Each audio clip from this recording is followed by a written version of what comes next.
সবসময় স্মরণ করি ওনাদের। এমন নয় যে আজকে করছি কালকে করছি না, এরকম না। আমাদের দোয়ার সময় ওনাদের সবার কথা আমরা স্মরণ করি। এখন বিষয় হলো শাহ সরকার রহমতুল্লাহের ব্যাপারে একটা কথা একজন বলছিলেন। আমি 96 সালে এক নেতার সাথে ইফতার মাহফিলে গিয়েছিলাম।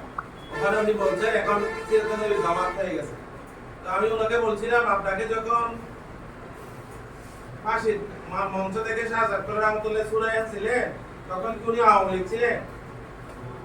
আমরা আওয়ামী লীগ বিএনপি জামাত জাতীয় পার্টি নয়, আমরা জনগণের জন্য, আমরা দিনের জন্য সবসময়, এটা মনে রাখবেন।